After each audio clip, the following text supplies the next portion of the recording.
तो ये राष्ट्रपति के लिए मैं ये सारा इसलिए बता रहा हूँ क्योंकि ये सारे जो भ्रष्टाचार होते हैं इसके रहनुमा ये है। अभी हमने एक हवाई जहाज खरीदने के लिए फैसला किया फ्रांस से। ये फ्रांस का जो हवाई जहाज है राफेल, ये अभी लीबिया में उसकी बॉम्बिंग की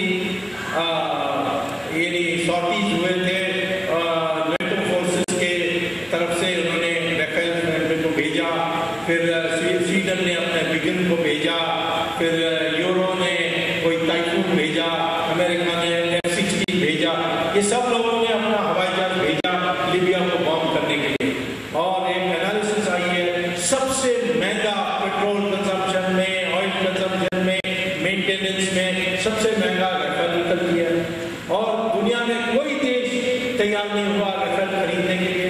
स्विट्जरलैंड ने अभी हाल में उस राफेल को नाम दे दिया, लेकिन 50,000 करोड़ में हमारे भारत एकमात्र देश है जो राफेल खरीदने के लिए फैसला किया, क्योंकि सोनिया गांधी और वो राष्ट्रपति जो है फ्रांस का, उसकी बीवी का नाम है कार्लो ब्रूनी, वो भी इटालियन है, और दोनों ने मिलकर के ये फैसला किया। इतना रिश्वत ये सब हमारा अगला केस बनने वाला है और ज्यादा मुझे अभी बताने की जरूरत है। तो हर चीज में उनका है। अभी कमांडर इन चीफ जो हमारे वीके सिंह का क्या बेइज्जती की गई है, उसका कोई कसूर नहीं था। वो जब छोटा लड़का था 10वीं क्लास का, उस समय उसने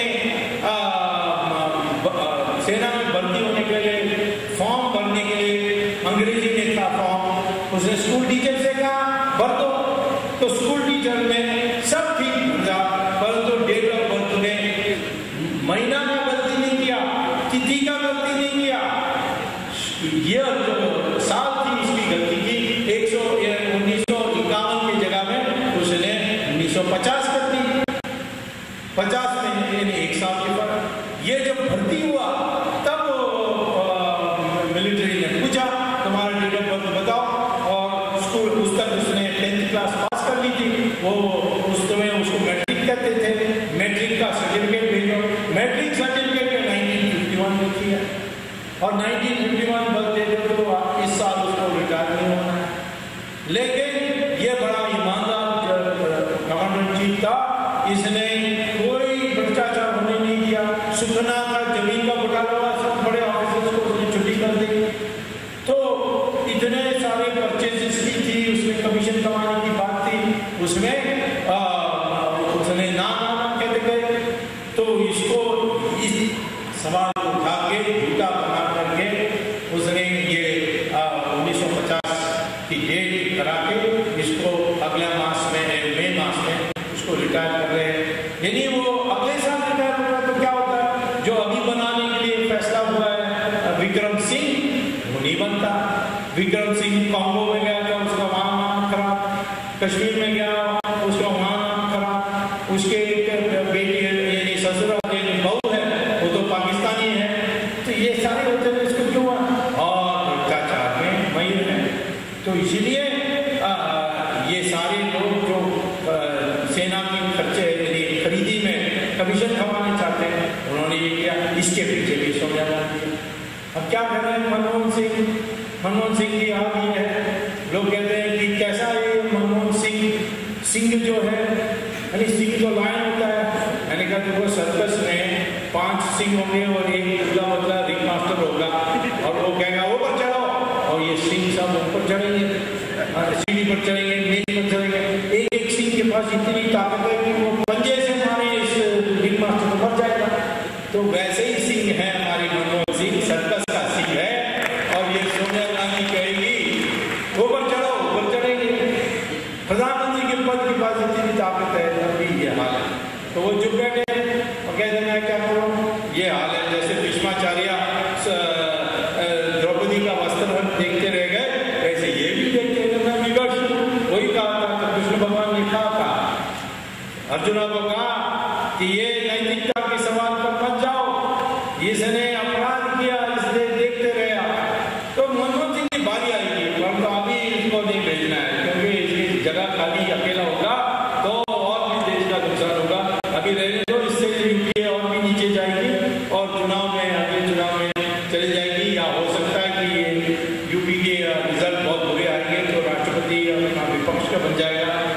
मध्यावधि चुनाव हो जाएगी सितंबर अक्टूबर में, उस समय नई सरकार आ जाएगी और उसमें मनमोहन सिंह की छुट्टी हो सकती है।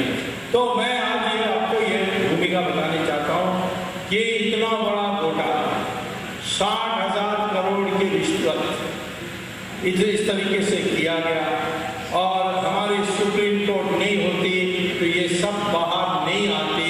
इसीलिए मैं पहले तो बधाई दूंगा सुप्रीम कोर्ट को कि आपने देश को एक आशा दिखाई।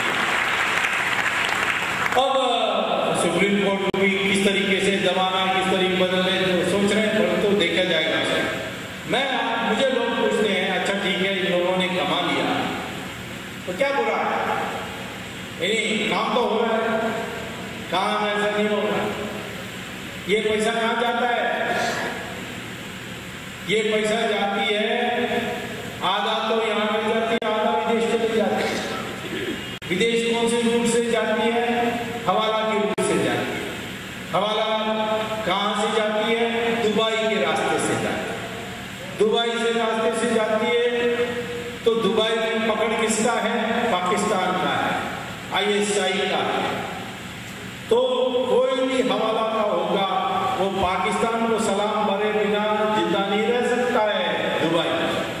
तो पाकिस्तान की ISI को सब पता है कि कौन से मंत्री का कितना खाता है, कौन सी बैंक में है, कब जमा हुआ है, ये सारी विवरण ये हवाला वाले दे देते हैं पाकिस्तान।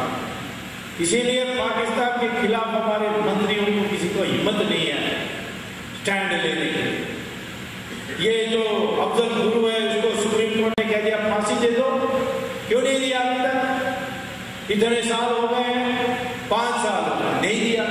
डरे हैं कि भाई हम करेंगे तो फिर पाकिस्तान हमारी बैंक अकाउंट का खुलासा कर देगी, फिर हम लोग खत्म हो जाएंगे।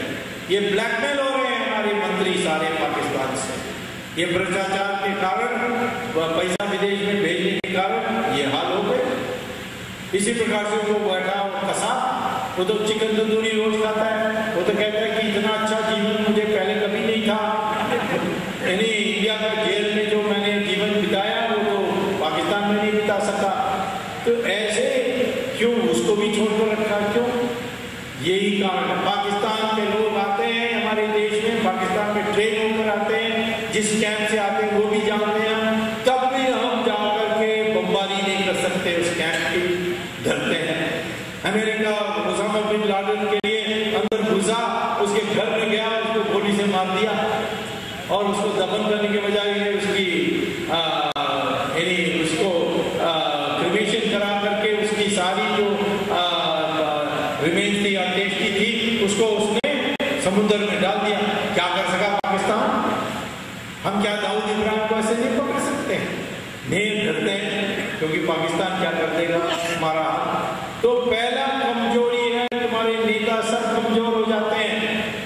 भ्रष्टाचार को ये मत समझिए कोई सौदा है, राजनीतिज्ञों को इलेक्शन लड़ना है इसीलिए उसको पैसा देना है, क्या पैसा की जरूरत होती है? ये तो मैं कहता हूँ किसी हालत में ये जो गुप्त रूप से पैसा जमा होती है ये बड़ा डेंजरस है। दूसरा है ये पैसा आज हमारी महंगाई के कारण है, क्योंकि गवर्नमेंट ने एक नई पॉलिसी बना दी कि जो एग्रीकल्चर का जो उत्पादन है उसमें फॉरवर्ड ट्रेडिंग हो सकती है, माने उसको आप खरीद सकते हो आज और कल के दाम का आधार पर बेचने के लिए तैयार हो सकते हो, उसको फॉरवर्ड ट्रेडिंग कहते हैं। तो आज क्या होता है कि जिनके पास कैश है वो जाते हैं होलसेल मार्केट में, थोक बाजार में, और किसान को कहते हैं लो पैसा मैं तुम्हारी खरीदी तुम्हारी उत्पादन दे दो, उसको लेकर कोल्ड स्टोरेज में रखता है, शॉर्टेज हो जाती है। हमारे देश में बढ़ती जा रही है ग्रोथ रेट 8% 9% की हम ऐलान करते हैं, तो फिर ये शॉर्टेज कैसे हो सकती है सब्जी की, तेल की, चीनी की? ये क्योंकि है ये जमाखोर लोग उसको पैसे के आधार पर उसको खरीद लेते हैं और उसको रख देते हैं और फिर दाम बढ़ती है, दाम बढ़ने के बाद ऊपर जाकर उसको बेचते हैं। अब वो सितंबर में बेच दिया थोड़ा दाम कम है, यानी नवंबर में बेच दी तो दाम आज कम है और कल फिर ऊपर जाएगा नीचे जाएगा, जैसे ऊंचाई को कमा सकते हैं। आज जो महंगाई का सीधा कारण है भ्रष्टाचार है। ये अपना ऊपर असर है। हमारे देश में जो आम जनता की वस्तुएं हैं उसकी उत्पादन कम होते जा रही है और विलासी वस्तुओं के सामान बढ़ते जा रहे हैं।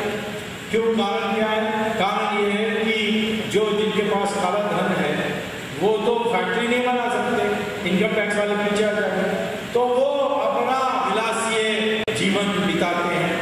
उनमें बड़े बड़े महल बनाते हैं, उसमें एक एक कमरे में एयर कंडीशनर, बाथरूम में भी एयर कंडीशनर, और इन सारी विलासी वस्तुओं की जो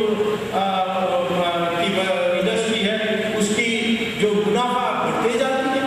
आज हमारे देश की इंडस्ट्रियलिस्ट कहते हैं हम क्यों ये कपड़ा बनाएं, ये क्यों आम जनता की उत्पादन करें, हम तो विलासी वस्तु प्रोड्यूस करेंगे, BMW करेंगे, मर्सिडीज बेंज करेंगे, एयर कंडीशनर करेंगे, तो हमें 25% रेट ऑफ रिटर्न मिलती है और इसमें सिर्फ 5% मिलती है।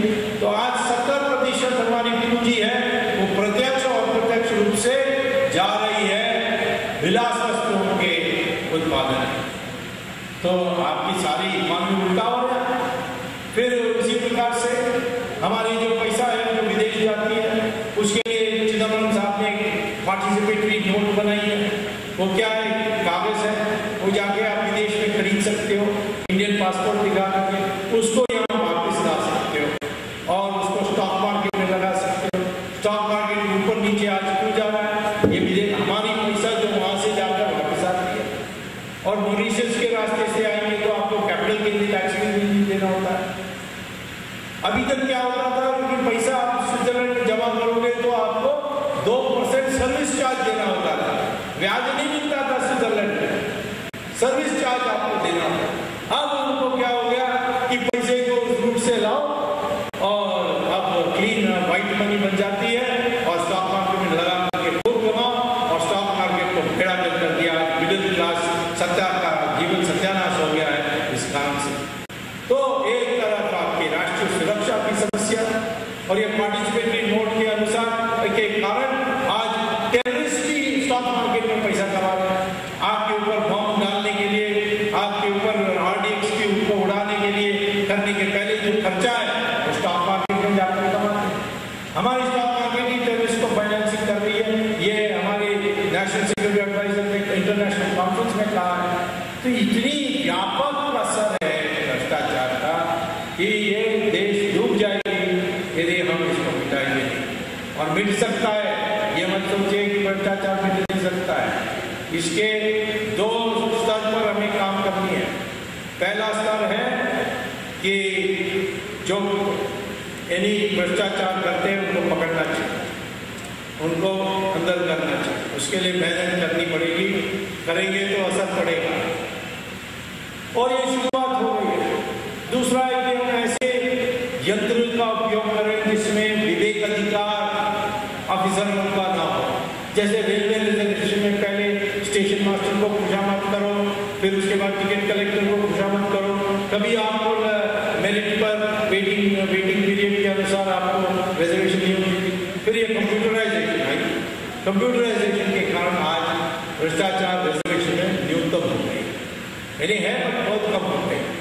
तो इसी प्रकार से लैंड रिकॉर्ड्स मांगने के लिए आपको ऑफिसर को बख्शीश देना होता था, आज वो इंटरनेट से आप डाउनलोड कर सकते हैं। तो यंत्रों से भी हो सकता है, परंतु लंबे काल के लिए क्या था कि हमारे देश 1600 साल पहले माना जाता था कि 16 साल से 600 साल तक, इस 1000 साल की पीढ़ी में जब हमें थोड़ा कुछ दस्तावेज है उसके अनुसार दुनिया के सबसे ईमानदार देश मानी जाती है।